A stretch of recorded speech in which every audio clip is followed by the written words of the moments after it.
이재명 대표 측근들의 충북 출마가 본격화됐습니다.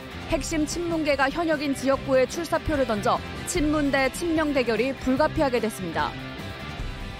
지방의회가 1년 만에 일제히 의정비 인상을 추진합니다. 역대급 세수 부족으로 지자체마다 허리띠를 졸라매는 시기라 더 논란입니다. 오송 지하차도 참사와 관련해 검찰이 충북도 간부급 공무원 2명에 대해 청구한 구속영장이 기각됐습니다. 법원은 구속 필요성이 적다고 봤습니다. 강력 한파에 잦은 눈과 비로 충북 곳곳의 출근길이 쉽지 않습니다. 한파는 주말에나 풀릴 전망입니다.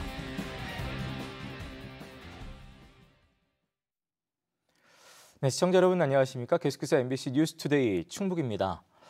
지자체마다 세수 부족으로 고민인 가운데 지방의원의 의정비 인상이 추진됩니다. 법령 개정으로 상한 기준이 오르자 연간 수백만 원 추가 인상이 진행 중인데요. 1년 만에 또 올리는 것이 적절한지 비판의 목소리도 나오고 있습니다. 보도에 정재영 기자입니다. 지방의원이 받는 의정비는 월정 수당과 의정 활동비로 구성됩니다. 이 중 월정 수당은 새 의회가 구성될 때마다 4년치를 한 번에 올릴 수 있는데 충북 지방의회는 지난해 일제히 인상했습니다. 도의회 연 222만 원에 이어 5,500만 원, 충주 460만 원 등 시군의회도 평균 268만 원을 올렸습니다. 여기에 올해부터 3년간은 매년 공무원 보수 인상률만큼 추가 인상됩니다.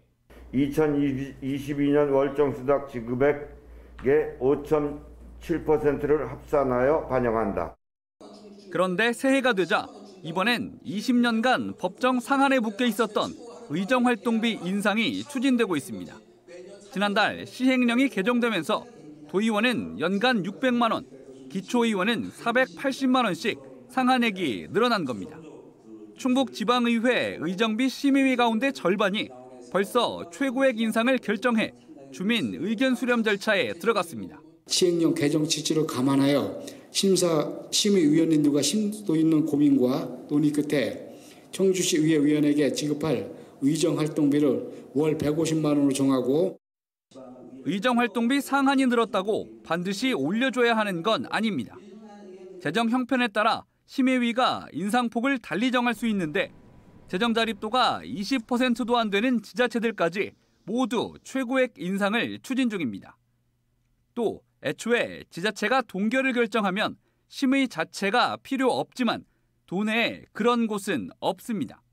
심의에서도 동결을 결정할 수 있는 부분이기 때문에 그 심의를 승인을 하고 단체장이 그거를 동결을 해서 우리는 안 하겠다. 여기에도 좀 오해가 있지 않을까.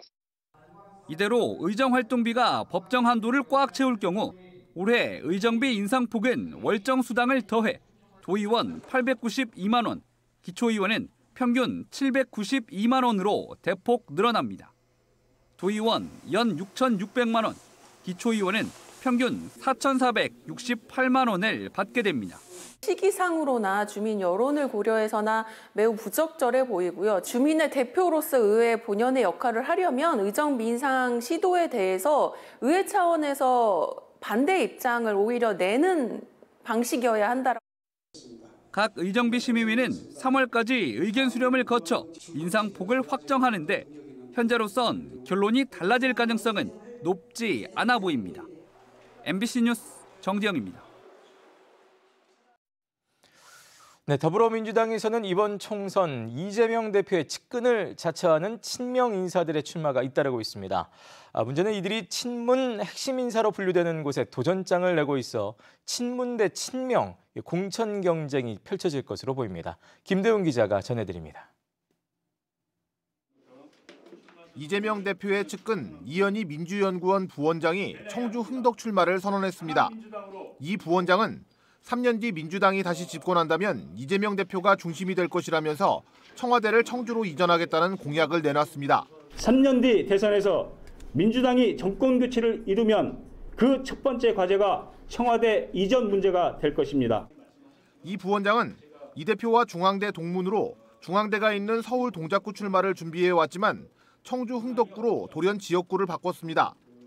청주 흥덕구는 문재인 정부에서 장관을 지내 이른바 친문 핵심으로 분류되는 도종환 의원이 사선에 도전하는 곳입니다. 친문 지역구에 친명 인사가 도전장을 낸 건데 이른바 자객공천이라는 잡음이 나옵니다.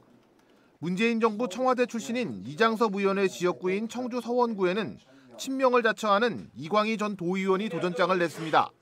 문재인 정부 실세로 꼽히는 노영민 전 비서실장은 청주 상당구 출마를 선언했는데 이른바 친명계의 불출마 요구가 잇따르고 있습니다. 이에 대해 노 전 실장은 친명계 핵심인 중앙당 고위 당직자에게 전혀 신경 쓰지 말라는 얘기를 들었다고 반박했습니다. 청주 상당은 당의 입장에서 볼 때는 험지인데 험지에서 경쟁력 있는 후보가 나가준다고 하면 우리로서는 고마운 일이지 우리가 왜 그것에 대해서 문제를 삼겠습니까? 국민의힘에서는 전략공천을 두고 논란이 일고 있습니다. 국민의힘 공천관리위원회가 총선에서 3회 연속 패배한 곳은 경선이 아닌 전략공천 지역으로 분류했는데 청주에서는 상당구를 뺀 3군데가 모두 해당될 가능성이 있습니다. 특히 청주 흥덕구에는 국민의힘 예비 후보만 5명이어서 공천 경쟁이 치열할 것으로 보입니다. MBC 뉴스 김대우입니다. 이번 총선부터 사람이 투표지를 확인하는 수검표 방식이 도입되면서 충청북도 선거관리위원회가 어제 청주에서 수검표 방식 개표를 시연했습니다. 기존에는 투표지를 분류기로 나눈 뒤 심사 개수기로 옮겨 투표지 매수와 날인 여부를 확인했는데 개표원이 투표지를 일일이 확인하는 수검표 과정이 이번에 추가됐습니다. 바뀐 방식에 따라 선거 때마다 불거지던 부정선거 논란은 줄 것으로 보이지만 개표 시간은 기존 방식보다 2배가량 더 걸릴 것으로 예상됩니다. 하천범람 우려 신고를 받고도 오송 지하차도 참사를 막지 못한 지자체 공무원에 대해 검찰이 처음 영장을 청구했는데요. 법원이 피의자 2명에 대한 영장을 모두 기각했습니다. 자세한 내용 이지현 기자가 전해드립니다. 충청북도 간부급 공무원 2명에 대한 법원의 영장실질 심사가 진행됐습니다. 지난 19일 검찰이 충청북도 전 자연재난과장과 전 도로관리사업소장 등 2명에 대해 구속영장을 청구한 데 따른 겁니다. 검찰은 궁평 이 지하차도 관리 주체이자 재난대응 책임이 있는 충청북도가 참사에 앞서 미호강 범람 위험 신고를 받고도 조치를 다하지 않아 참사가 일어났다고 봤습니다. 임시 제방을 부실하게 축조하고 감독한 현장 소장과 감리단장에 이어 참사의 핵심 원인을 제공했다는 겁니다. 14명이 숨지고 16명이 다친 중대성을 고려해 구속 수사가 필요하다고 주장했습니다. 하지만 법원의 판단은 기각이었습니다. 사고 대응이 부실했던 점은 드러나지만 사회적 관계와 처벌 전력 등을 종합하면 구속의 상당성이 있다고 보기 어렵다는 겁니다. 법원은 앞서 행복청 간부와 직원 등에 대해서도 주의 의무를 일부 다툴 여지가 있다며 검찰의 구속영장을 기각했습니다. 이로써 오송 참사와 관련한 영장 기각은 7건으로 늘었습니다. 중대시민재해를 적용해 최고 책임자인 단체장 기소까지 요구하는 유족들은 우려를 나타냈습니다. 그 사유가 이해가 안 가요. 실무 책임자들이 이렇게 기각이 된다 그러면 솔직히 그 윗선까지 갈까 싶기도 하고 희망이 그냥 무너지는 느낌도 들긴 들어요. 지난해 7월부터 6개월째 수사가 이어지는 가운데 검찰은 청주시와 행복청 등 타 기관에 대한 조사도 계속하고 있다고 밝혔습니다. MBC 뉴스 이지연입니다. 청주와 보은 지역을 중심으로 많은 눈이 내리면서 곳곳에 교통 불편도 이어졌습니다. 한파에 제설이 되지 않은 일부 도로는 눈과 얼음이 그대로 얼어붙어 있어 오늘 아침에도 출근길 조심하셔야겠습니다. 이초원 기자의 보도입니다. 눈으로 축축해진 도로에 차량들이 줄지어 서 있습니다. 신호가 바뀌어도 꿈쩍하지 않습니다. 유턴하려던 한 차량은 줄지어진 반대편 차량 행렬에 낄 틈을 찾지 못해 우왕좌왕합니다. 5cm 안팎의 눈에 출근길 차량들이 뒤엉킨 겁니다. 대중교통을 기다리는 승객들도 당황하긴 마찬가지. 시간표를 확인하고 그거에 맞춰서 이제 버스를 타게 되는데 적혀있는 시간대보다 그 뒤에 이제 버스가 출고되는 경우가 있어서 눈이 오길래 좀 미끄러울까 봐 5분 일찍 나왔어요. 가게 상인은 미끄러운 눈길 탓에 배달 영업을 망설이기도 합니다. 작은 길들이 눈이 많이 쌓였더라고요.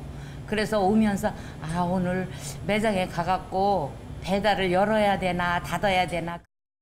지자체 등 도로당국의 제설로 도로 대부분은 원상 회복됐지만 제설이 안 된 일부 이면도로 등은 쌓인 눈이 한파에 그대로 얼어붙어 교통 차질이 우려됩니다.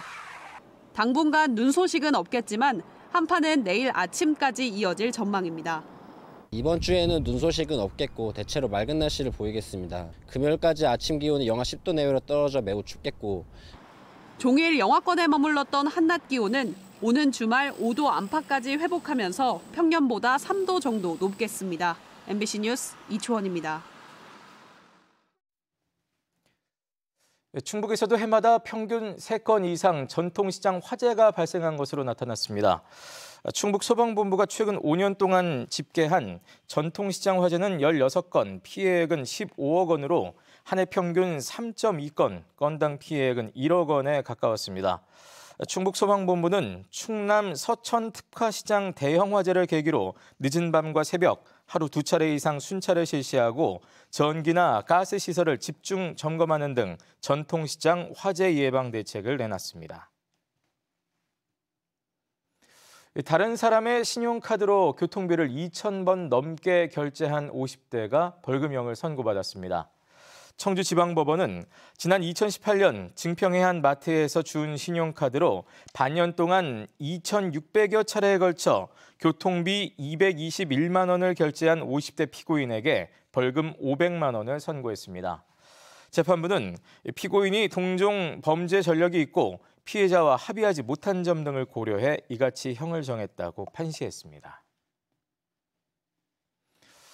초고속 통신에 인공지능까지 더해지면서 점점 더 많은 양의 데이터를 빠르게 보내는 기술이 중요해지고 있습니다. 이런 가운데 2시간짜리 영화 대여섯 편을 단 1초 만에 보내거나 내려받을 수 있는 초고속 광통신 부품이 개발됐습니다. 속도는 기존의 2배 이상 빠르고 또 처리 용량도 최대 4배까지 커졌습니다. 보도에 김윤미 기자입니다. 가전제품 등 모든 사물이 인터넷에 연결되고 빅데이터의 인공지능까지 일상화되면서 가장 큰 문제는 데이터 폭증입니다. 네이버나 카카오, 구글 등 전 세계 IT 기업들이 대규모 데이터 센터를 구축해 속도와 처리 용량을 늘리는 이유입니다. 그런데 2시간짜리 고화질 영화 대여섯 편을 단 1초 만에 보내거나 내려받을 수 있는 초고속 광통신 핵심 부품이 개발됐습니다. 전자통신연구원이 독자 개발한 광원 소자로 크기가 가로 세로 1mm 이하로 아주 작지만 222GBps, 다시 말해 초당 2,000억 개가 넘는 데이터를 보낼 수 있습니다. 기존보다 속도는 2배 이상 빠르고 최대 8개까지 묶을 수 있어 처리 용량은 4배 넘게 늘어납니다. 실제 성능 시험을 거쳐 2km 거리까지 세계 최고 수준의 속도로 안정적인 전송이 가능함을 확인했습니다. 224GBps의 데이터를 2km 전송하는 데 성공을 했고요. 전 세계 유수 기간과 대등한 수준을 확보했다고 할 수 있겠습니다. 특히 전송 효율을 높이는 변환기와 모니터링이 가능한 광검출기까지 하나로 합쳐 추가로 부품을 장착해야 하는 지금보다 번거로움과 비용도 낮출 수 있게 됐습니다.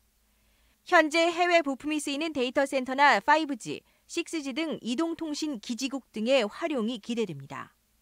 개발한 소자들은 그러한 속도, 에너지 절감, 그다음에 크기 이런 것들을 다 만족을 하기 때문에요. 향후에 그 적용이 되면은 그 데이터 센터 운영에 많은 도움이 될 것으로 보입니다. 개발된 부품 기술은 국내외 특허 출원에 이어 국내 관련 기업에 이전을 마쳤으며 이르면 내년 상반기 상용화될 전망입니다. MBC 뉴스 김유미입니다.